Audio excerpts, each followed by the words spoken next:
कि आपकी जो भक्ति है, भगवान धन से, संपदा से, या सत्ता से, या वैभव से, या दौलत से भगवान कभी नहीं रीझता। अगर भगवान को चाहिए तो तुम्हारा केवल निर्मल मन चाहिए।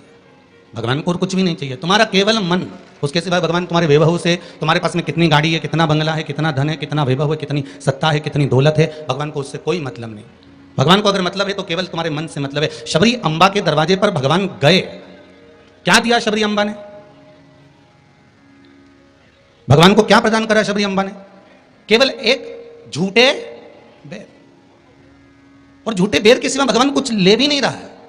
अब तुम शंकर जी को क्या देते हो? अगर शबरी अंबा ने भगवान राम को झूठा बेर दिया है तो आपने कौन सा अच्छी चीज दी थी भगवान को? जल दिया, वो मछली का झूठा था। दूध दिया, वो बछड़े का झूठा था। फूल दिया, वो भौरे का झूठा था। मिठाई बना कर दी, वो चींटी की झूठी थी। तुमने दिया क्या? और ये मनुष्य का शरीर दिया भगवान के चरणों में, ये भी तो झूठा है। फोन पे तो तुरंत कह देता है, माता तारे बिना एक बिना नहीं रहूं, एक मिनट नहीं रहूं, तेरी तो मुझे बहुत याद आए। और भगवान के पास जाए कि तुम्हारे बिना मेरा कोई नहीं है। भगवान के रेंदे रे झूठेला। भगवान भी कहते काहे को झूठ बोले? अभी फोन पे बोल रहा था, मेरे को थारी याद आ रही, तेरे बिना एक मिनट नहीं रह सकता, तू तुम्हारे हृदय में बसी, ने तू तुम्हारा चित्त वृत्ति में बसी। और मंदिर पहुंचाने अगरबत्ती लगाते लगाते बोला, तन मन धन सब कुछ तेरा। भगवान के आ गया भेरू झूठेला। भगवान की सोचे काय आया। अगर शबरी अंबा ने झूठा बेर दिया है तो हमने कौन सी अच्छी चीज भगवान को दे दी है? हमने क्या भगवान को अच्छा दे दिया है? हम भी तो झूठा ही दे रहे हैं। पुष्प दिया, वो भी झूठा था। जल दिया, वो मछली का झूठा था। दूध दिया, वो गाय के बछड़े का झूठा था। मिठाई दी, वो चींटी की झूठी थी। हम जो परमात्मा को दिए वो सब कुछ झूठा था। यहां तक हम भगवान का जो स्मरण भी कर रहे हैं, कई लोग भगवान के मंदिर में बैठकर घंटों तक माला पकड़कर भी अगर भगवान के मंदिर में बैठकर भजन कीर्तन स्मरण कर रहे हैं तो वो ये सोचे कि नहीं ये सत्य है, तो उसने उसमें भी छल कर दिया। थोड़ी देर तक तो मन लगता है, उसके बाद ये चित्त, ये व्यक्ति, ये मन कहीं ना कहीं डोल जाता है। इस मन को लोग भजन कहां लेकर चले जाते हैं। बड़ा बड़ा कठिन है, ये बड़ा कठिन।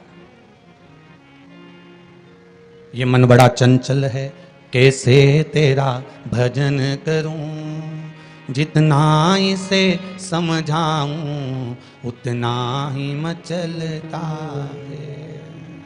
भोलेनाथ, हे शंभो, हे त्रिकालदर्शी, हे कैलाशी, हे अविनाशी, हे शिव, हे करुणा सागर। ये चित्त, ये मन, ये वृत्ति बड़ी चंचल है।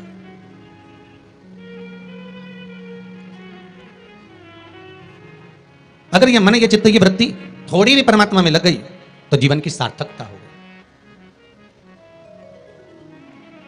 ब्रह्मा और भगवान विष्णु दोनों मिलकर मंथन कर रहे हैं। और एक बात बहुत ध्यान से सुनना, शिव महापुराण के इस चरित्र को याद रखना कि ब्रह्मा और भगवान विष्णु ने मंथन किया, और मंथन किया तो शंकर भगवान के शिवलिंग को प्रकट किया। आपसे भी निवेदन है, जब दोनों पति पत्नी, भाई भाई, घर के बुजुर्ग, माता पिता, घर के बच्चे जब एक साथ कहीं बैठे हुए हों तो शिव महापुराण की कथा कहती है आप भी शिव महापुराण का थोड़ा सा मंथन करो। उस मंथन से जो प्रकट होगा वो तुम्हारे घर का आनंद करा देगा। शिव पुराण का मंथन।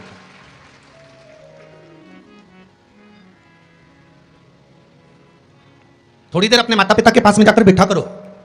थोड़ी देर जब घर से जाते हो तो अपने घर में जो मंदिर है, अपने घर में जो देवालय है, अपने घर में जो शिव जी हैं, अपने घर में जो राम जी हैं, अपने घर में जो ठाकुर जी हैं, अपने घर में जो कृष्ण हैं, अपने घर में जो देवता विराजमान हैं, आप उनके पास जाकर बैठकर फिर अपने गंतव्य की ओर, अपने कार्य के लिए जाइए। और शाम को जब आओ तो पत्नी और बच्चों से, परिवार से बाद में मिलो। सबसे पहले अगर दुकान की चाबी भी लेकर आए हो, थोड़ा सा धन भी लेकर आए हो, थोड़ा सा सामान भी लेकर आए हो, थोड़ा सा व्यापार का कुछ चीज भी आप लेकर आए हो, तो सबसे पहले जाकर भगवान के मंदिर में जो आपके घर में है उसके पास में बैठकर उसको बताया करो, आज मैंने व्यापार करा उसमें यह लाभ हुआ, आज मैंने व्यापार करा उसमें यह हानि हुई, और आपकी कृपा से आज मैंने दुकान, व्यापार, व्यवसाय आज का पूरा करा। हे देवादिदेव महादेव, हे मेरे ठाकुर, हे मेरे कृष्ण, हे मेरे राम, आज भगवान की कृपा, आपकी कृपा बहुत बनी रही और मेरा सब कार्य सफल हुआ। बाबा को प्रणाम करो, नमन करो, और फिर अपने माता पिता, परिवार, कुटुंब, कबीला, जिससे मिलना है मिलो, फिर मिलो।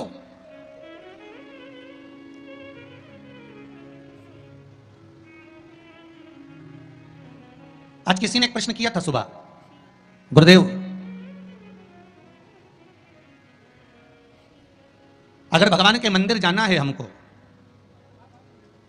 और शरीर में अगर कष्ट है, शरीर में अगर रोग है, शरीर में अगर बीमारी है, शरीर में अगर दुख है, शरीर में अगर कष्ट है, तो क्या नहाना जरूरी है? शिव महापुराण की कथा कर रही है, मत नहाओ, स्नान कर लो।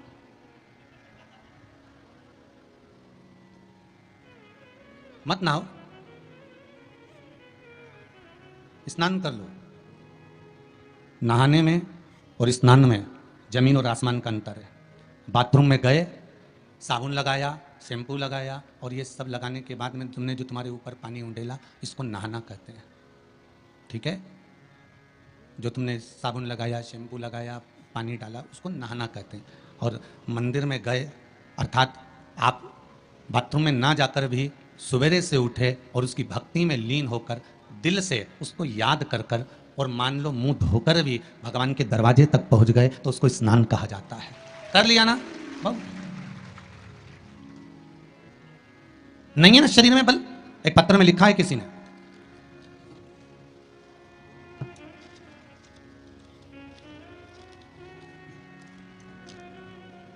मैं बदनावर धार के पास बालोदा में रहती हूं, मेरा नाम शांतिबाई कुमावत है, कहीं बैठी हो तो खड़ी हो जाएं।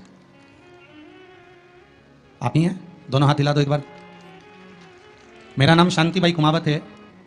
गुरुदेव, आज मैं अपने पैरों पर खड़ी हूं और घूम रही हूं, ये शिव की ही कृपा है, शंकर की कृपा है। मैं कैंसर से पीड़ित हूं, बहुत सारे अस्पतालों में मेरा इलाज हुआ है। ऐसा कोई हॉस्पिटल गुजरात का, राजस्थान का और महाराष्ट्र का नहीं जहां पर मेरा इलाज नहीं हुआ। रह रहकर कैंसर उपज रहा था, परेशान हो गई थी गुरुदेव। तब बाबा की कृपा से डॉक्टर ने कह दिया, अब तुम्हारे शरीर में और ऑपरेशन का दम नहीं बचा, इसलिए अब तुम भगवान के ही सहारे जियो। और डॉक्टर ने अगले ऑपरेशन करने से मना कर दिया। मैं घर आ गई, शिव महापुराण की कथा सुनी, और गुरुदेव अब मैंने भी विचार कर लिया कि ये शरीर मैंने शंकर को दे दिया। और गुरुदेव एक बेलपत्री शिव जी पे चढ़ी हुई अपनी पोती से, बेटों से बुलवाती, और उस बेलपत्री को जल के साथ खाना चालू कर दिया। 2 कदम भी नहीं चल पाती थी क्योंकि कैंसर के ऑपरेशन इतने हुए थे। गुरुदेव, आज मैं इस पंडाल में बैठकर कथा सुन रही हूं, ये शिव की ही कृपा है, ये शंकर की करुणा।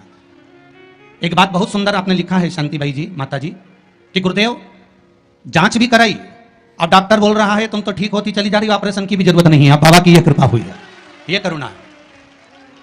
बैठो मां, बैठो। हर हर महादेव। ये शिव की कृपा है, ये शंकर की करुणा, ये शंकर की उदारता है, ये शंकर की दया है, ये शिव करुणा है। अकाल मृत्यु वो मरे जो काम करे चंडाल का, काल उसका क्या बिगाड़े जो भक्त हो महाकाल का। शंकर की आराधना करने वाला, शिव का स्मरण करने वाला, शिव भक्ति में डूबने वाला, शंकर का अनुमोदन करने वाला कभी भी भटकता नहीं है। शिव उसको मार्ग तक पहुंचा ही देता है, पहुंचाएगा।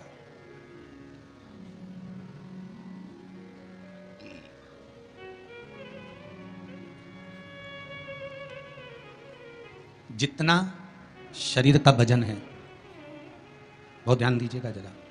बैसाख शिवरात्रि शिव महापुराण की कथा मिली है आपको सुनने के लिए, और बैसाख शिवरात्रि शिव महापुराण की कथा यदि आप लोग श्रवण कर रहे हैं, चाहे आस्था चैनल के माध्यम से सुन रहे हो, चाहे फेसबुक यूट्यूब के माध्यम से सुन रहे हो, चाहे इस पावन पंडाल में बैठकर सुन रहे हो, अगर श्रवण कर रहे हो तो ध्यान रखना, जितना शरीर का वजन है, 70 kilo, 25 kilo, 20 kilo, 15 kilo, 50 kilo, उतना ही किलो के हिसाब से 10 किलो है तो ये मन में भाव लगा लेना कि मुझे दिन भर में 10 बार भगवान को धन्यवाद देना है कि तूने ये शरीर दिया, चित्त वृत्ति दी, ये मन दिया, ये बुद्धि दी है, पूरा जीवन मुझे दिया, ये आपकी कृपा से मिला है, आपको समर्पित है और आप ही को दे रहा हूँ। 10 किलो के हो तो 10 बार आप भगवान को धन्यवाद दीजिए, 20 किलो के हो तो 20 बार धन्यवाद दीजिए, 80 किलो के हो तो 80 बार धन्यवाद दीजिए, 90 किलो के हो तो 90 बार धन्यवाद दीजिए कि ये आपकी कृपा से मुझे प्राप्त हुआ है। कोई दूसरा देने वाला नहीं है मुझको, केवल आप दे रहे हो, उसके सिवाय कुछ नहीं मिला। बड़ी मुश्किल से उसने कृपा कर कर यहां भेजा है अपने को, बड़ी मुश्किल से भेजा। शंभो शरणे पड़ी मांगू घड़ी रे घड़ी, दुख काटो दया करी ने दर्शन भगवान से प्रार्थना करते रहो, निवेदन करते रहो, उसके चरणों में जाकर धूप लगाते रहो, उसको नमन करते रहो, उससे विनती बार बार करते रहो कि तेरे बल पर जी रहा हूँ, तेरी कृपा से जी रहा हूँ, तेरी करुणा से जी रहा हूँ, उसके सिवाय कुछ भी नहीं है महाराज। भगवान विष्णु और भगवान ब्रह्मा ने मंथन किया, और भगवान विष्णु और भगवान ब्रह्मा जब मंथन करे तो उस मंथन में शिवलिंग प्रकट हुआ।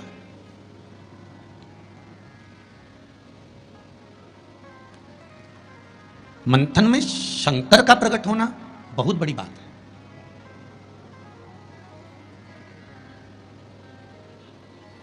जैसे बात बात में शिवजी का नाम, शंकर का यश, शंकर भगवान का गुणगान, शंकर भगवान की भक्ति की बात आपके मुख पर अगर बार बार आ रही है ना, आप बार बार कह रहे हैं कि बड़ी कृपा करी साहब, मेरा मैंने तो पशुपति व्रत करा था और भगवान ने मेरा ऐसा कर दिया, मैंने भगवान को मूंग चढ़ाया था और भगवान ने ऐसा कर दिया, मैंने चावल चढ़ाया था भगवान को और भगवान ने ये कर दिया, मैंने भगवान को बेलपत्र चढ़ाया था, भगवान ने मेरा ये काम कर दिया, भगवान को मैंने धतूरा चढ़ाया था, भगवान ने मेरा ये काम कर दिया। आप बार बार शिव जी का यशगान गाते हो ना, यश गुण गाते हो, तो उसमें भी एक सुख का अनुभव होता है।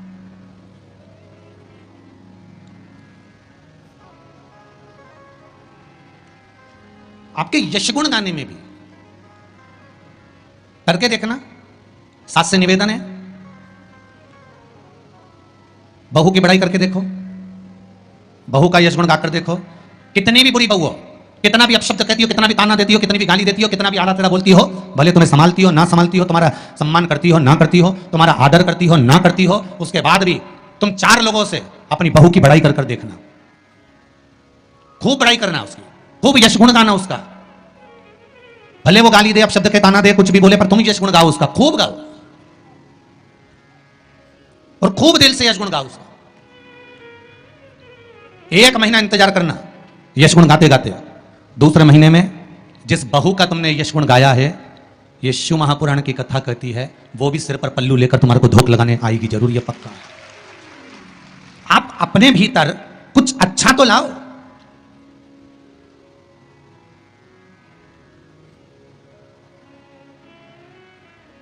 कुछ अच्छा ढूंढने का प्रयास तो करो।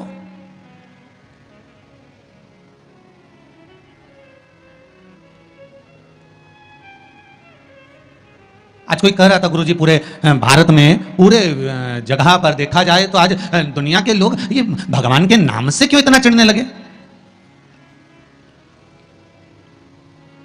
भगवान के नाम से, राम नाम से, शिव नाम से, कृष्ण नाम से ये दूसरे लोग आखिर चिढ़ते क्यों? तो हमने कहा सीधी सीधी बात है कि रामचरितमानस में भी वर्णन आया कि जब जब रामचरितमानस में जब जब राम जी की सेना के लोग जय जय श्री राम चिल्लाते थे, तब तब जितने राक्षस थे वो सब, वो जितने राक्षस थे, जितने भी,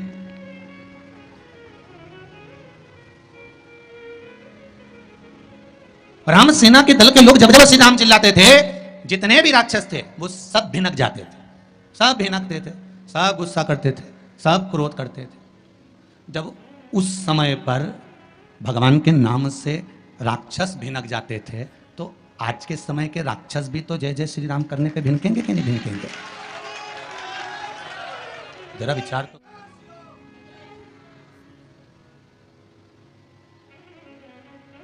जब उस समय पर राम दल की सेना चलती थी और हनुमान जी ने धमक के, अंगद ने कूद कर रावण के सामने कह दिया था जय जय श्री राम, तो सारे राक्षस भिनक गए, सबको क्रोध आ गया, सबको गुस्सा। तो जब त्रेता में यह हाल था राक्षसों का राम नाम से, तो फिर तो ये तो कलयुग है।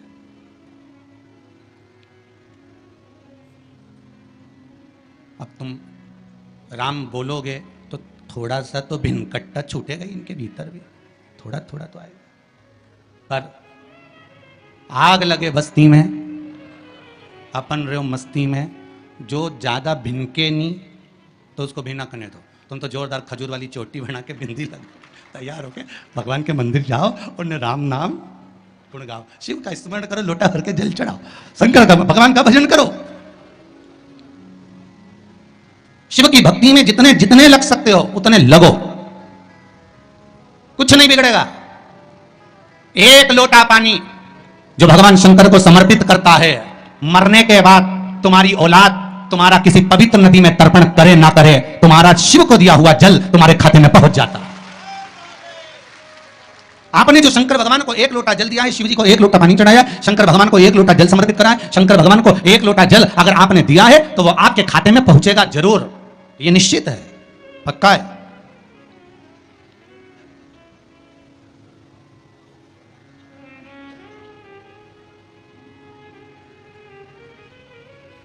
और शिव भक्ति के अनुसार, शंकर भगवान के अनुमोदन के अनुसार, पहले भी कथा में कहा, आज फिर कह रहे हैं, आप जब शंकर भगवान को एक लोटा जल समर्पित करते हो तो वो 33 कौटि देवताओं के हिस्से में चले जाता है, एक भाग पितरों के हिस्से में चले जाता है, एक भाग आहूतों के हिस्से में चले जाता है, एक भाग वाचुकों के हिस्से में चले जाता है। आपने जो भगवान को दिया वो धीरे धीरे धीरे धीरे धीरे धीरे धीरे बढ़ता चले जाता है, भगवान के धामों में पहुंचता चले जाता है। जिन जिनको आपने नहीं भी दिया, शंकर भगवान पर चढ़ा हुआ जल उन तक भी पहुंच जाता है। ये केवल आपकी निर्मल और आनंदित भक्ति के बल पर पहुंचता है, भक्ति के बल। भगवान ब्रह्मा और भगवान विष्णु ने जो मंथन किया, उस मंथन में जो शिवलिंग निकला और ब्रह्मा जी के मुख से निकल गया कि ये शिवलिंग जो निकला है इसके चरण कहाँ हैं, इसका शीश कहाँ है, जरा पता करा जाए। और ब्रह्मा स्वयं भगवान शंकर का सिर देखने के लिए जा रहे हैं और भगवान विष्णु मृत्यु लोक में नीचे तलातल में, रसातल में, पताल में भगवान शंकर का चरण ढूंढने के लिए जा रहे हैं, भगवान शिव का चरण।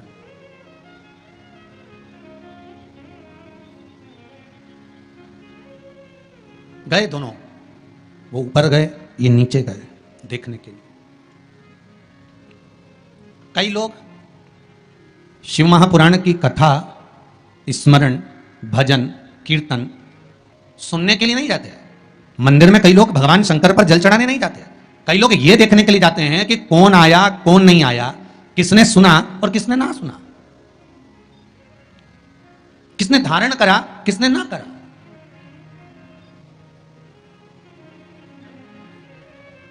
अब ब्रह्मदेव ऊपर गए, इतने ऊपर पहुंच गए, इतने ऊपर पहुंच गए, इतने ऊपर पहुंच गए कि उनके भीतर अभिमत्ता, अहंकार थोड़ा थोड़ा समाहित होने लगा और उन्होंने केतकी के पुष्प को तोड़ लिया और केतकी के पुष्प से कहा कि तुम नीचे चलो मेरे साथ में, भगवान विष्णु के सामने चलकर कह देना कि मुझे भगवान शंकर का शीश मिल गया। केतकी के फूल ने कहा कि यदि मैं झूठ बोलूंगा तो वो श्रेष्ठता कैसे रहेगी, मेरे झूठ बोलने की श्रेष्ठता कैसे होगी, कौन मानेगा मेरी बात को। सामने से गौमाता निकल कर जा रही थी, गाय से कह दिया तुम चलकर कह दो कि तुम चलकर कहो कि भगवान ब्रह्मदेव को भगवान शिव का शीश मिल गया। गाय कहती है मैं क्यों झूठ बोलूं। उसको भी थोड़ा सा लोभ दिया गया और केतकी के पुष्प को भी थोड़ा सा लोभ दिया गया, दोनों को थोड़ा थोड़ा लोभ प्रदान करा। और शिव पुराण कथा कहती है कि जब व्यक्ति के जीवन में थोड़ा सा लोभ उपज जाता है, थोड़ा सा लालच आ जाता है, तो फिर जीवन का किया हुआ सारा कर्म उसका बेकार हो जाता है। और वही हुआ है।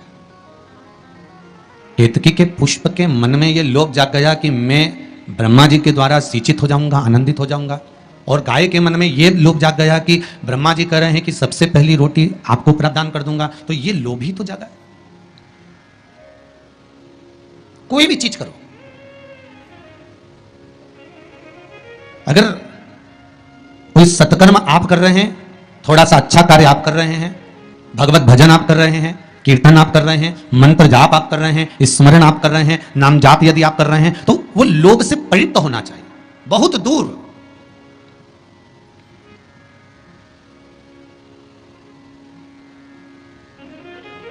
आपके भीतर वो उपजे ना।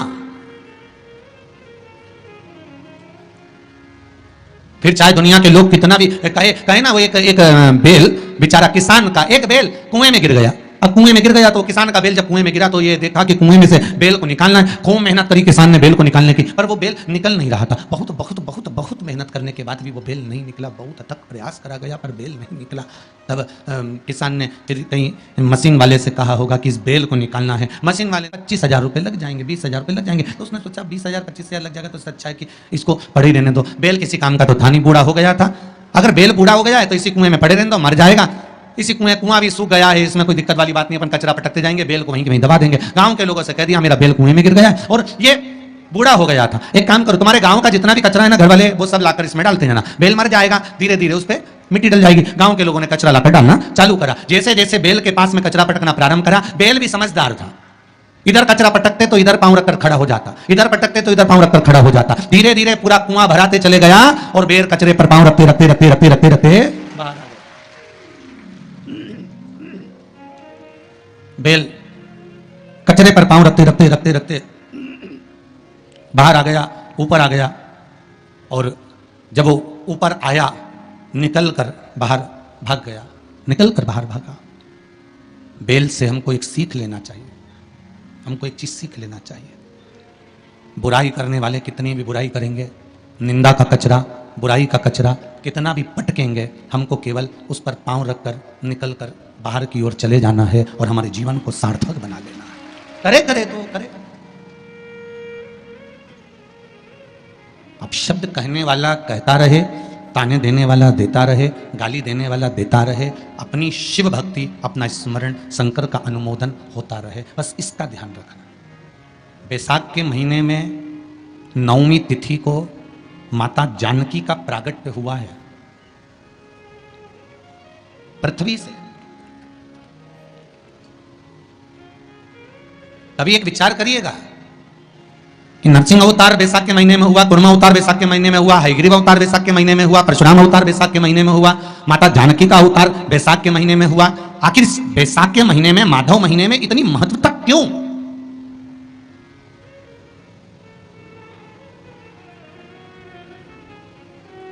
बैसाख के महीने में पड़ने वाली एकादशी, चतुर्थी, प्रदोष, अमावस्या, पूर्णिमा, शिवरात्रि, ये सभी इतनी महत्वपूर्ण क्यों हो जाती है? इसकी महत्वता इतनी प्रबल क्यों हो जाती है? किस लिए? क्योंकि बैसाख का जो महीना पड़ता है, सूर्य की संपूर्ण तपन, सूर्यदेव अपने पूर्ण तेज के साथ में, पूर्ण तेज के साथ में मृत्यु लोक के निवासियों पर, चाहे जलचर हो, थलचर हो, वायुचर हो, चाहे जो जीव हैं, उस पर जब किरण फेंकते हैं तो संसार का जो मनुष्य है उस पर जब ताप पड़ता है, तो ताप पड़ने के कारण उसके मुख से भगवान का नाम निकल ही जाता है, स्मरण नाम निकल ही जाता है। जब उसके मुख से भगवान का नाम निकलता है तो वो भगवान की शरणागति खुद ग्रहण कर लेता है स्वयं। शरणागति ग्रहण कर लेना। बैसाख की पोथी पढ़ते हो आप लोग? आप में से अगर कोई पढ़ता हो बैसाख महीने की पोथी, तो उसमें एक वर्णन आता है। गीता प्रेस गोरखपुर के कल्याण अंक में भी आप ये पावन बैसाख चरित्र श्रवण कर सकते हैं। उसमें बैसाख महीने की पोथी में 10वें दिवस की कथा में 10वें अध्याय में एक व्याध और शंख मुनि का चरित्र आता है।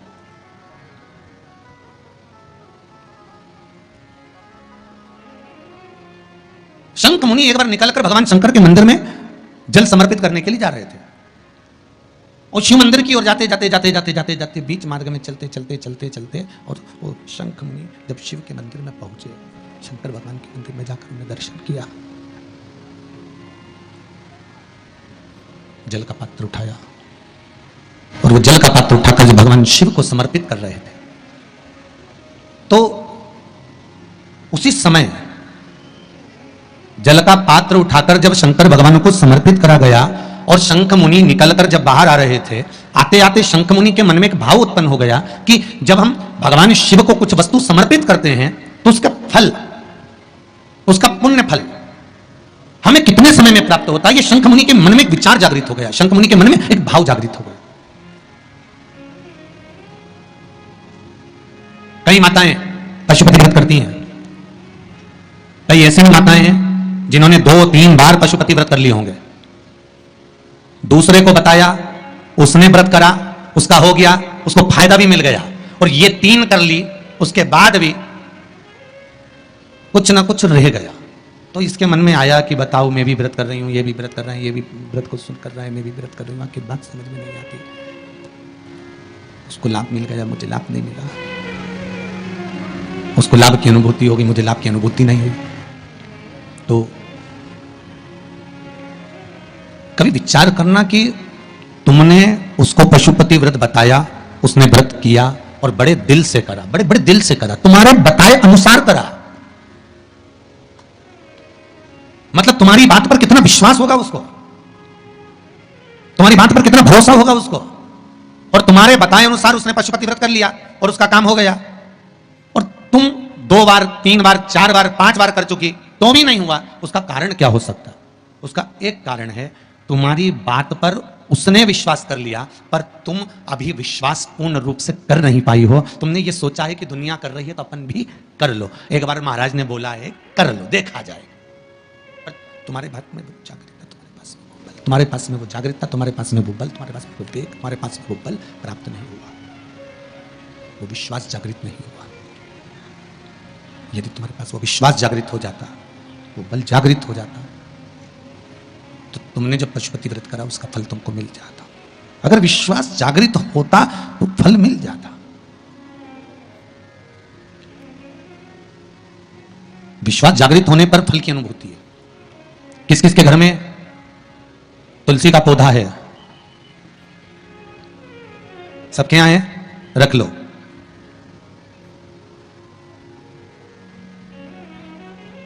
कहां लगा है? घर के अंदर कि घर के बाहर? घर के बाहर। ठीक है।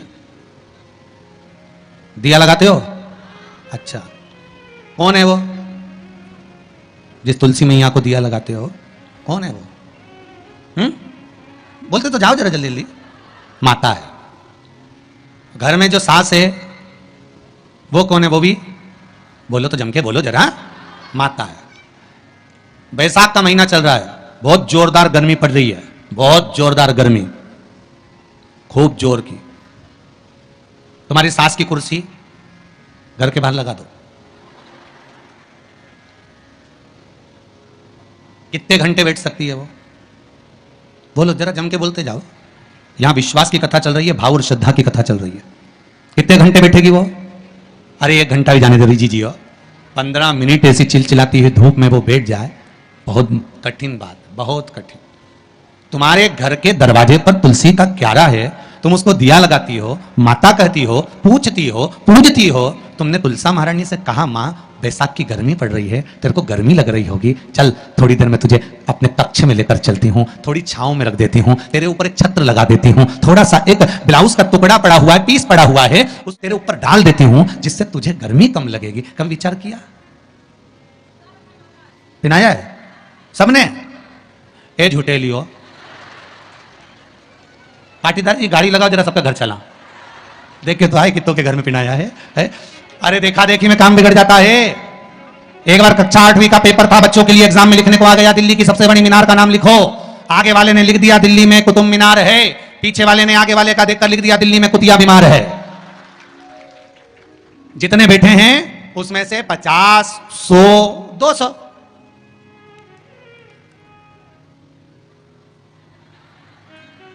अरे बोलो तो सही है, वो उतना बोल।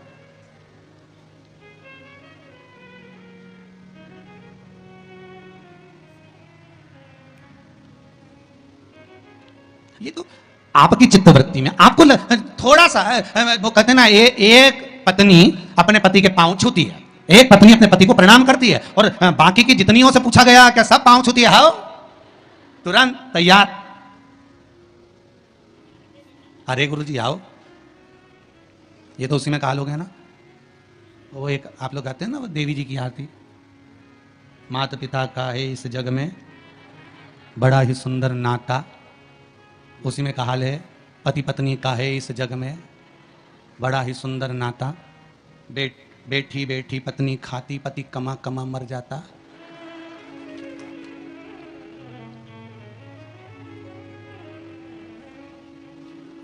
सारी तनख्वाह निपटाने वाली, बच्चों के नाम पर आइसक्रीम खुद खा जाने वाली।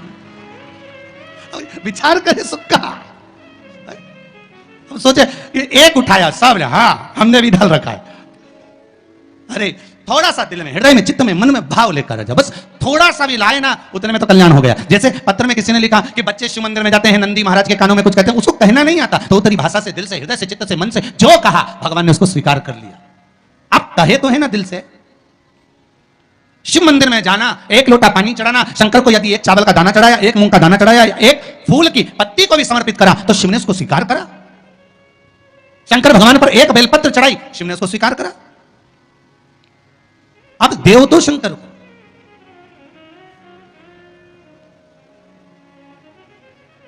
अब भगवान ओघरदानी को प्रदान तो करो। शंकर भगवान पर चढ़ी हुई एक बेलपत्री का मोल तत्व संसार का मनुष्य जिस दिन समझ गया, उस दिन उसको डॉक्टर के पास जाने की जरूरत ही नहीं पड़ेगी। केवल एक बेलपत्र का अगर उसने शंकर भगवान पर चढ़ी हुई एक बेलपत्र के मोल तत्व को अगर वो समझ गया, तो भगवान शंकर की भक्ति को अगर वो समझ गया, महामृत्युंजय मंत्र को अगर समझ गया, श्री शिवाय नमस्तुभ्यम मंत्र को समझ गया, पंचाक्षर मंत्र नमः शिवाय को समझ गया, षडाक्षर मंत्र ओम नमः शिवाय को अगर वो समझ गया, तो उसको फिर डॉक्टर के पास जाने की जरूरत नहीं पड़ेगी। उसकी भक्ति का बल इतना बढ़ जाएगा, श्रद्धा का बल इतना बढ़ जाएगा कि उसको कहीं जाना ही नहीं पड़ेगा। कुछ कहना चाहते हो? देव जरा माइक।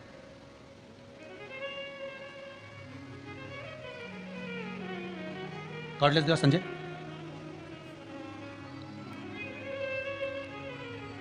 एक बेलपत्री का बल कितना प्रबल होता है, एक बेलपत्री का लक्ष्य तत्व तो कितना प्रबल होता है, कितना बलित होता है वो। एक बेलपत्र शिव को समर्पित करना। ठीक, सोचाओ जरा। क्या नाम है बाबू आपका? चालू करिए उसको। हो गया, चलो।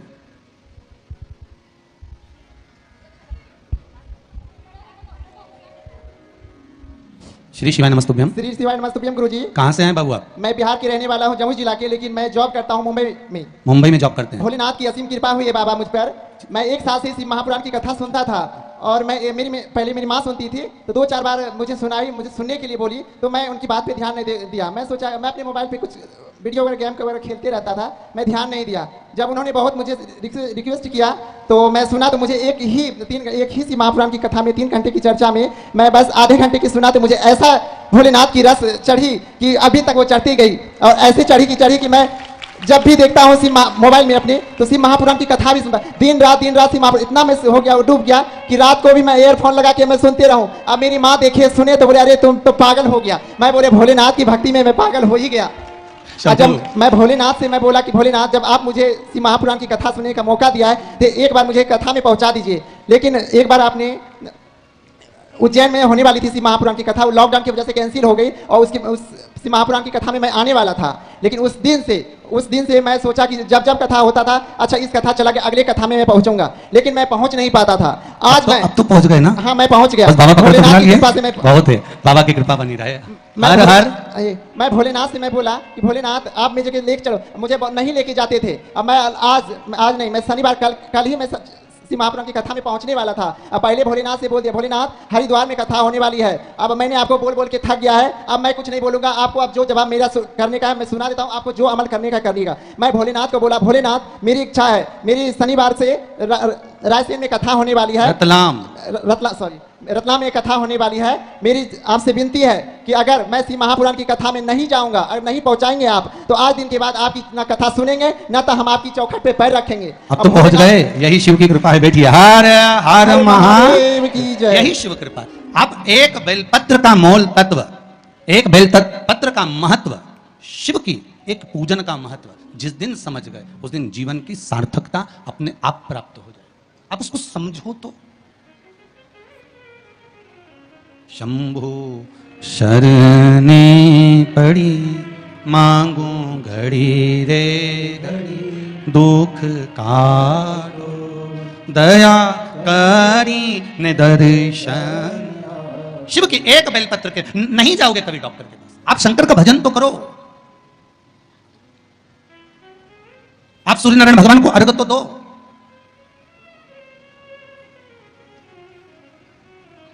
आप एक बेलपत्र शंकर को समर्पित तो करो। जिस बेलपत्र को आप वृक्ष पे से तोड़कर या बाजार में से 5 रुपए की खरीद कर लेकर शंकर भगवान को चढ़ा देते हो, शिव जी के पास जो पहुंच गई, जो अर्पण कर दिया जाता है, भगवान को दे दिया जाता है, वही तो प्रसाद बन जाता है। अरे बोलो जम के। जो शिव जी को दे दिया जाता है, अर्पण कर दिया जाता है, या राम जी को दे दिया जाए, या कृष्ण भगवान को दे दिया जाए, या देवी देवताओं को दे दिया जाए, जो भी हम भगवान को अर्पण करते हैं वो प्रसाद बनता है कि नहीं बनता? अरे बोलो जम के। बनता है ना प्रसाद। तो राम जी को तुमने लड्डू का भोग लगाया तो वो प्रसाद बन गया, उसको तुम लोगों ने खाया कि नहीं खाया? अरे बोलो जम के। खाया। हनुमान जी के मंदिर में ले जाके नारियल फोड़ा, वो प्रसाद बन गया। वो की चिटक निकाल निकाल के तुमने खाई कि नहीं खाई? खाई ना। देवी जी के मंदिर में गए, पूड़ी और हलवे का भोग लगाया, वो प्रसाद बना कि नहीं बना? अब शंकर भगवान को कोई तुम रोज तो चूरमा नहीं लगाओगे, शंकर भगवान को रोज तो तुम लड्डू लेकर नहीं जाओगे, शंकर भगवान को रोज तो तुम मिश्री लेकर नहीं जाओगे, तो शंकर भगवान के लिए रोज क्या लेकर जाते हो? बेलपत्र। अगर शिव जी को तुमने जो बेलपत्र चढ़ाया तो वो प्रसाद बना कि नहीं बना? बन गया ना। अब प्रसाद बन गया तो उस बेलपत्र को उठाकर लाकर खाना और खाकर अपनी औषधि के रूप में उसको स्वीकार करना, उसके बाद इस शरीर में चाहे शुगर हो, चाहे बीपी हो, चाहे ब्लड प्रेशर किसी भी रूप में हो, चाहे किडनी लीवर कुछ भी डैमेज हो रहा हो, डायलिसिस चल रहा हो, अब एक बार बाबा को चढ़ाकर उससे विनती कर कर तो लाओ कि हे शंभु, ये तेरे बल पर लेकर जा रहा हूं, मैंने सुना है तुझ पर जो चढ़ता है वो प्रसाद बन जाता है, और ये त्रिगुणाकार बेलपत्र को मैं लेकर जा रहा हूं, मैं खाऊं और बाबा इतनी कृपा कर देना कि ये औषधि का काम कर दे और मेरी बीमारियां समाप्त कर दे। ये शिव से कहो।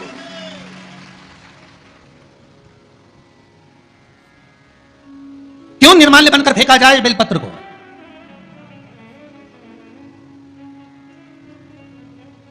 इस बेलपत्र के मूल तत्व को जिस दिन जानोगे, बैसाखी शिवरात्रि शिव महापुराण की कथा चल रही है रतलाम के इस पावन प्रांगण में, और लाखों लाखों लोग कथा को श्रवण कर रहे हैं। कल जितने लोग आए थे उससे 2 गुना लोग आए हैं, टेंट एक्स्ट्रा लगाया है, बता रहे थे कल 9 बीघा में टेंट लगा था, आज 18 बीघा में टेंट लगाया है तो भी जगह नहीं है बैठने के लिए, लोग खड़े होकर कथा सुन रहे हैं।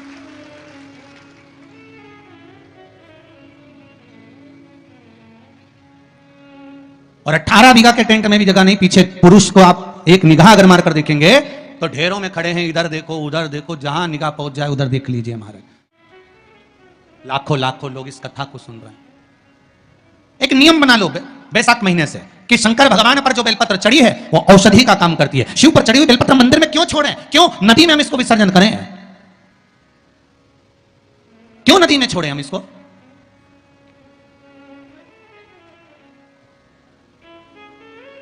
उसको उठा लाए, उसका प्रयोग करा, खाया, और उसका जो फल हमें मिला वो जीवन का सुख। हम तो ब्राह्मणों से भी कहेंगे, जितने ब्राह्मण जन शंकर भगवान के मंदिर में पूजन करते हैं, जितने विप्रजन भगवान शिव के मंदिर में पूजन करते हैं, उनको करबद्ध निवेदन, उनके चरणों को प्रणाम कर कर, उनके चरणों को नमन कर कर, उन ब्राह्मणों के चरणों को नमन कर कर निवेदन करूंगा कि आप शंकर जी के मंदिर में कोई प्रसाद बांटो ना बांटो, जो बेलपत्र शंकर जी के मंदिर में चढ़ती है उस बेलपत्र को उठाकर धूप में डाल दो, सुखा लो, पीस लो, और पीसने के बाद उसकी पुड़िया बना लो, उस पुड़िया को प्रसाद के रूप में देना चालू कर दो कि ये खाना चालू करो, किडनी लीवर शुगर बीपी सब धीरे धीरे धीरे धीरे समाप्त होने लगेगा। तुम करो तो वो बेलपत्र ना तो किसी नदी में विसर्जन करने की जरूरत है और ना कहीं फेंकने की जरूरत है।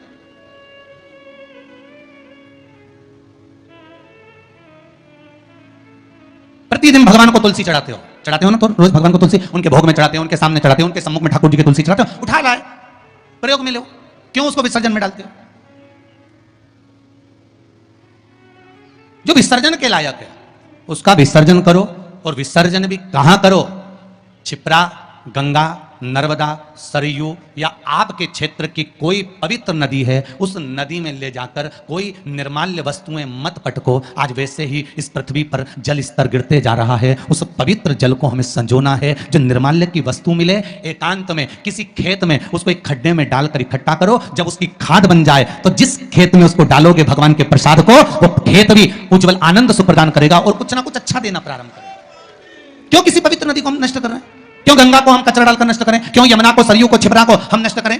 हम उसको शुद्ध बनाने का प्रयास करें, हम उसको निर्मल बनाने का प्रयास करें। अपने गांव में, नगर में जो तालाब, जो बावड़ी, जो कुएं हैं उनको हम निर्मल बनाने का प्रयास करें, शुद्ध बनाइए। भगवान ब्रह्मा और भगवान विष्णु ने यह संवाद निश्चित कर दिया कि मैं चरण देखने के लिए जा रहा हूं, आप शीश देखने के लिए जा रहे हैं, शीश में भगवान नहीं मिल पा रहे। भगवान चरण देखने के लिए गए, चरण ढूंढते ढूंढते ढूंढते भगवान विष्णु सामने प्रकट हो गए। ब्रह्मा जी भी आए, गाय और केतकी के फूल को लेकर आए, पर इनको चरण नहीं मिले। और ब्रह्मा जी ने कह दिया कि मुझे शीश मिल गया। झूठ निश्चित कर दिया, एक असत्य निश्चित कर दिया। जितने झूठ बोलने वाले होते हैं ना, उनसे एक निवेदन है, बोलो। तुम्हारी झूठ बोलने की आदत है ना, खूब बोलो, हमारी तरफ से एकदम फ्री। झूठ बोलो, खूब बोलो। गला पकड़ रहा है बाबू। झूठ बोलो, खूब बोलो, दमदारी से बोलो। तुम्हारी जितनी कैपेसिटी है उसके अनुसार बोलो, मना नहीं हो। हम ये भी नहीं बोलेंगे कि मत बोलो, पर झूठ कहां बोलना है वो समझ लेना। पत्नी पति से झूठ ना बोले, शिव महापुराण की कथा कहती है। एक झूठ माता सती ने शंकर जी से कह दिया था, मैंने कोई परीक्षा नहीं ली। सती का क्या हाल हुआ? बोलते जाओ जल्दी जल्दी, अपने रतलाम वाले हैं, बोलते जाओ। सती का क्या हुआ था? जल के क्यों जली? क्या जरूरत पड़ी सती माता को जलने की? क्यों जली है माता सती? क्यों भस्म हुई है माता सती? क्या कारण था माता सती के जलने का? केवल एक झूठ माता सती ने भगवान शंकर से आकर कह दिया था, मैंने कोई परीक्षा नहीं ली, कोई परीक्षा नहीं ली। शंकर भगवान ने ध्यान लगाकर देख लिया। तुम मार्केट में पल्लू यहां लेके चल रही हो कि यहां? तुम आकर पति ने पूछा क्यों? तो वो दुकान पे खड़ी थी और थारा पल्लू इधर पड़ा था। कहीं नहीं, मैं तो यूं ज पड़ी। तुमने किसी और को देख लिया होगा, ठीक है। अब पहले के समय में शंकर भगवान ध्यान लगाकर देख लिए थे कि सती मैया ने झूठ बोला कि सच बोला। आज के जमाने में तो दुकान दुकान में कैमरा लगा हुआ, पकड़ के ले गया, चल अभी चल तुम्हारे साथ। तुम्हारे झुटला रही, मुझे झुटला रही, चल। और गाड़ी पे ले गया ने बिठाया। और कई हाल चल रहे बलवीर थारा? बस जोरदार। ला थारी भाभी आई थी कि नहीं आई थी? सामान लेने आई थी। सिर पे पल्लू था कि इनंग धरा था? क्या अब मैं सामान दिखाऊं कि भाभी का पल्लू देखो? ठीक है, जरा कैमरा लगा थे तो अरे चार चार लग गया है। तो जहां थारी भाभी खड़ी थी वहां कैमरा था, ये लगा हमारा पीछे ही। ले जरा दिखाना। और जो दिखाया तो पल्लू तो यंज धरा था। तो उन्हें कहा तो झूठ बोल दी। फिर शिव पुराण कह रही, सती मैया ने शंकर जी से झूठ बोला। पत्नी कभी अपने पति से झूठ ना बोले। और ये केवल पत्नियों के लिए ही नहीं है। कितनी खुश हुई रे तुम लोग, गजब। केवल ये पत्नियों के लिए नहीं, पतियों से भी निवेदन है, झूठ ना बोले। पत्नी पति से, पति पत्नी से झूठ ना बोले। और एक निवेदन करूंगा मेरे घर की बेटियों से, क्योंकि आप मेरे घर की बेटी हो, भारत की भूमि पर जन्म ली हो, और भारत की भूमि पर जो बेटियां जन्म लेती हैं वो मेरे ही घर की बेटी कहलाती है। उनसे निवेदन करूंगा कि आप, मेरी बेटियों से निवेदन है, सबसे झूठ बोल लेना, पर जिस माँ ने तुमको कोख में रखा और जिस पिता ने पूरी जिंदगी तुम्हारे ऊपर खर्च कर दी कमा कर लगाने में, पढ़ाने में, उस माँ बाप से कभी झूठ मत बोलना। सत्य कह दो कि यह बात है। निर्णय तुम्हारे माता पिता लेंगे।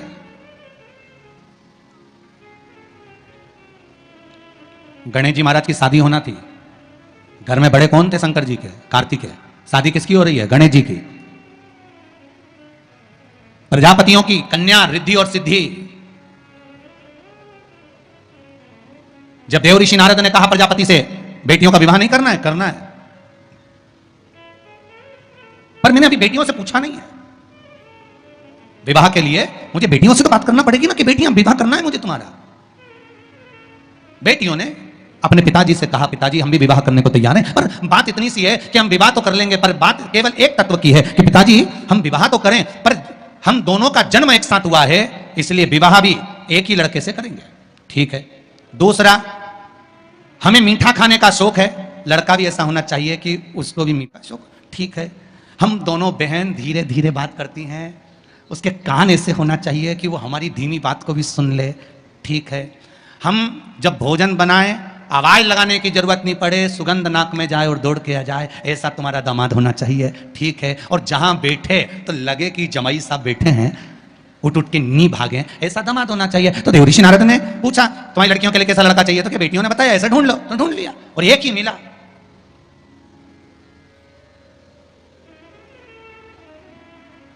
और वो दामाद भी कोई साधारण नहीं था। सब देवताओं की शादी हो रही थी, गणेश जी की शादी नहीं हो रही थी। क्यों? क्योंकि इनको मुंह काय का लगा था? हाथी का। अब जब मुख हाथी का लगा हुआ है तो सबसे पहले प्रथम देवता गणेश जी महाराज थे और सबसे पहले ब्याह शादी में इन्हीं को बुलाते थे। पर दिक्कत एक ही थी कि इनकी नहीं हुई थी ना, तो ये सबका काम बिगाड़ देते थे।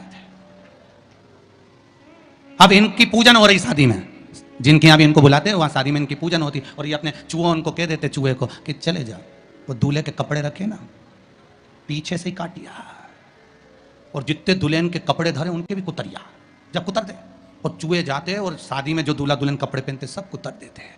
सब शादी में यही हाल, सारी शादी में। एक दिन शनि महाराज निकल कर जा रहे थे तो ब्रह्मा जी ने शनि देव से कह दिया, जितने भी दूल्हा दुल्हन की शादी होती है क्यों शनिदेव अपनी कुदृष्टि इन पर क्यों देते हो? शनि जी ने कहा मैं कहाँ कुदृष्टि देता हूँ, और क्या बताओ, दूल्हा दुल्हन के सारे कपड़ों में आग लग जाती है, सारे कपड़े कुतर जाते हैं, चूहे उनको काट देते हैं, ऐसे छेद पड़ जाते हैं, ये आप नहीं दे रहे तो कौन दे रहा है?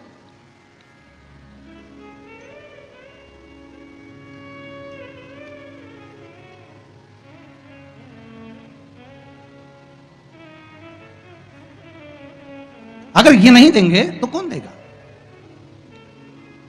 शनि महाराज अच्छी बात नहीं है। शनि देवता ने कहा नहीं नहीं नहीं नहीं, मैं नहीं करता। फिर मालूम पड़ा श्री गणेश जी महाराज करते हैं। तो सबसे पहले ब्याह गणेश जी का पक्का करा कि भैया ये इसका ब्याह पहले होना चाहिए, और सब कुछ गणेश जी में था।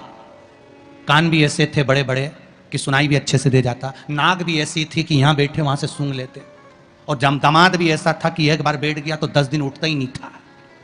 साधारण थे। मेरा बेटियों से निवेदन, पत्नी पति से झूठ ना बोले, पति पत्नी से झूठ ना बोले, बेटी अपने माता पिता से झूठ ना बोले। मेरा निवेदन है शिष्य अपने गुरु से झूठ ना बोले, और भक्त भगवान से कभी झूठ ना बोले। यहां तक सीमित रखो, यहां तक सीमित। बहुत और झूठ बोलना एक जगह पर जरूर बोलना। कहां? यदि कोई गाय कसाई के यहां कट रही हो, वहां जाकर झूठ बोल देना कि यह गाय मेरी है, छुड़वा कर लिया ना। झूठ वहां बोल, झूठ बोलने के भी स्थान बताए गए, कहां कहां झूठ बोलना है, कैसे कैसे झूठ बोलना है, किस तरह से झूठ बोलना है, स्थान बताए गए महाराज। कि ये गाय अगर कसाई के यहां कट रही है तो वहां झूठ बोल दो कि यह गाय मेरी है, ये कटे ना, ये मेरी। ब्रह्मा जी ने झूठ बोला शिव जी के सामने, केतकी के पुष्प ने झूठ बोला शंकर जी के सामने, गौ माता ने झूठ बोला शिव जी के सामने। महाराज अंत क्या हुआ? केतकी के पुष्प को श्राप लगा, सारे देवताओं पर चढ़ेगा पर शंकर पर नहीं। गाय को श्राप लगा, तेरा शरीर पूजा जाएगा पर मुख नहीं। ब्रह्मा का सिर जिससे वो झूठ बोल रहे थे उस सिर को काटा गया, लुढ़कता लुढ़कता शीश गया, कर्मनाशा नदी प्रकट हो गई। अंत में ब्रह्मा का कटा हुआ सिर बट का वृक्ष बनाना पड़ा, बट वृक्ष बनाना पड़ा। आखिर झूठ बोलने वाले मुख की गति बहुत बुरी हो जाती है। और पहले के समय में अदालत नहीं होती थी, पहले के समय में पंचायत नहीं होती थी, पहले के समय में एक काम होता था, गांव के लोग उसको ले जाते थे, शंकर जी के मंदिर में खड़ा कर देते थे और उठा गंगा जल और कह दे कि तूने ऐसा नहीं करा। मतलब शिव के मंदिर में झूठ बोलने वाला व्यक्ति अंत समय में पलंग पर तड़प तड़प कर मरता है, उसके शरीर की गतियां बेकार हो जाती, शरीर की गतियां बेकार कह रही है। शंकर भगवान का अनुमोदन कह रहा है, आनंद कह रहा है कि जीवन में अगर आप भगवान शिव को कुछ समर्पित कर रहे हो, जीवन में कुछ आप चढ़ा रहे हो, शिव भक्ति में अगर लीन हो तो उसका एक सुख, एक आनंद ही दूसरा। झूठ ना बोले, बोलो, मना नहीं, पर किसी गौ माता की रक्षा करना हो, राष्ट्र का उत्थान करना हो तो चलेगा। आगे चरित्र आया है भगवान शंकर का पावन, और भगवान शिव के पावन चरित्र का वर्णन किया। शंख मुनि शिव जी के मंदिर में जल चढ़ाकर लौट रहे थे।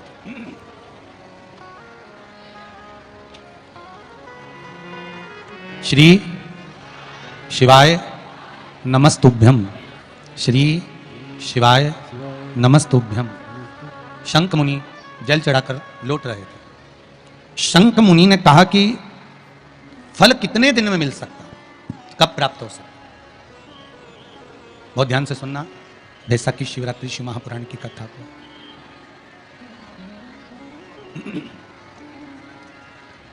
फल कितने दिन में मिल सकता है, कब प्राप्त हो सकता है, कैसे मिलेगा? शिवपुराण कह रही है, शंख मुनि जैसे ही बाहर आए, एक सामने से सर्प निकल कर जा रहा था। और सामने से जब सर्प निकल कर जा रहा है,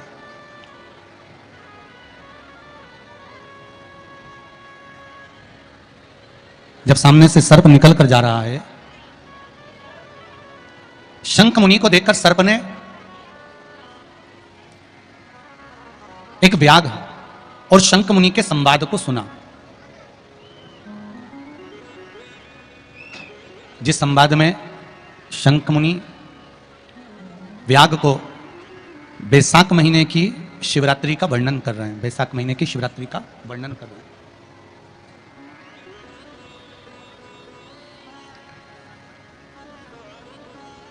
उस वैशाख महीने के महत्व को जब सर्प ने सुना, सुनने के बाद में सर्प थोड़ी देर वहां पर देखता रहा शंख मुनि को।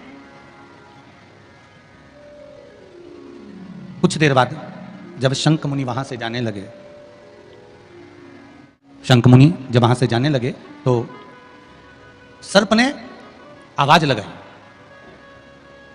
शंख मुनि को लगा कि ये सर्प है और सांप कहां ये वाणी बोल पाता है, मनुष्य की वाणी को कैसे बोल पाएगा, इस मनुष्य की वाणी को कैसे सर्प बोल सकता। और सर्प ने आवाज लगाई, शंख मुनि रुके रुके तो शंख मुनि ने उस सर्प से पूछा कि क्या बात है, कुछ कहना चाहते हो आप? हाँ प्रभु, मैं अपनी दशा आपको कुछ बताना चाहता हूं। क्या कहना चाहते हो, क्या चाहते हो आप कहना, क्या बोलना चाहते हो बताओ।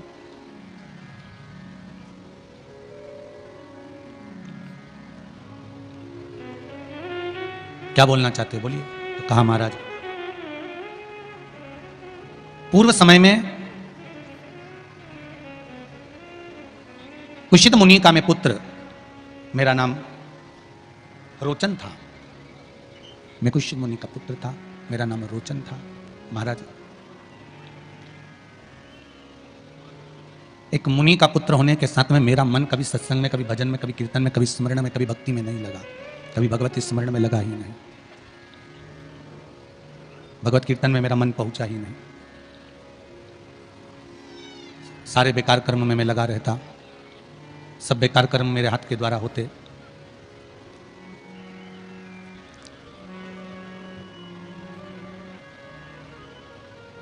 चोरी मैं करता, छल मैं करता, बेईमानी मैं करता, कपट में करता, निंदा में करता, बुराई में करता, सब बेकार कर्म मेरे द्वारा होते। एक बार मेरे पिता का जो निवास है वो प्रयागराज है। आप किस जगह पर रह रहे हो और वहां की धरा क्या कह रही है।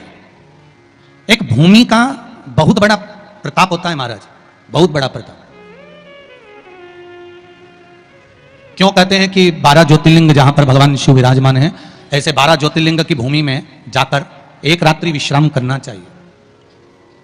किसी पुरी में जाओ, उस पुरी में जाओ तो 2 रात्रि का विश्राम जरूर करना चाहिए। किसी तीर्थ में जाओ तो इस तीर्थ में जाकर पवित्र नदियों के जल का सींचन, भले आप स्नान करें ना करें, पर पवित्र नदियों के जल का सींचन होना चाहिए। क्यों कहा जाता है कि इतने पवित्र नदियों का सिंचन करिए, जल का सिंचन करिए, पुरियों के जाकर निवास करिए, 12 ज्योतिर्लिंग की भूमि पर जाकर आप वहां पर 12 ज्योतिर्लिंग की भूमि पर जाकर एक रात्रि विश्राम करिए। क्यों कहा जाता है?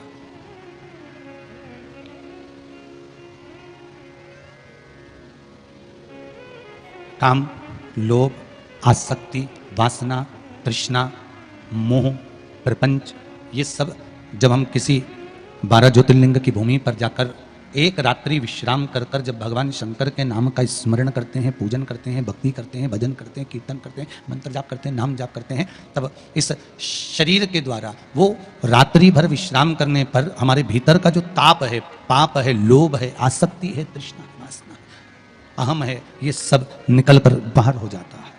ये सब निकल कर बाहर, जैसे भट्टी के अंदर लोहे को पकाया जाता है और फिर निकाला जाता है, तो लोहे को जिस आकृति में ढालना होता है उस आकृति में लोहा ढल जाता है। उसी तरह जब हम 12 ज्योतिर्लिंग में से किसी एक ज्योतिर्लिंग की भूमि पर जाकर रात्रि विश्राम करते हैं तो हम भी भगवान शंकर के आशीर्वाद से निखर कर बाहर निकल कर आते हैं, निखर कर बाहर।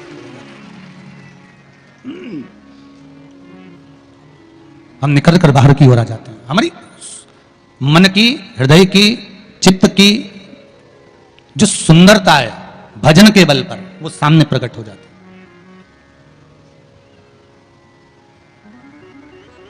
वो सम्मुख में प्रकट हो जाती है।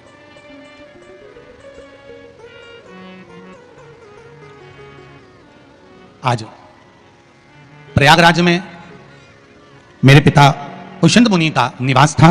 मैं रोचन उसी भूमि पर निवास करता था। एक बार त्रिवेणी संगम पर जयंत नामक के एक ब्राह्मण आए और उन ब्राह्मण ने अपने बैसाख महत्म में यह वर्णन किया कि एक बेलपत्र का वृक्ष हो या पीपल का वृक्ष हो या तुलसी का। चौथे महीने 19/4/2000 वापिस को इंदौर के बॉम्बे हॉस्पिटल में डॉक्टरों को दिखाने के लिए गया तो डॉक्टर ने ऑपरेशन करने से मना कर दिया और कहा तुम्हें आराम लगना चालू हो गया।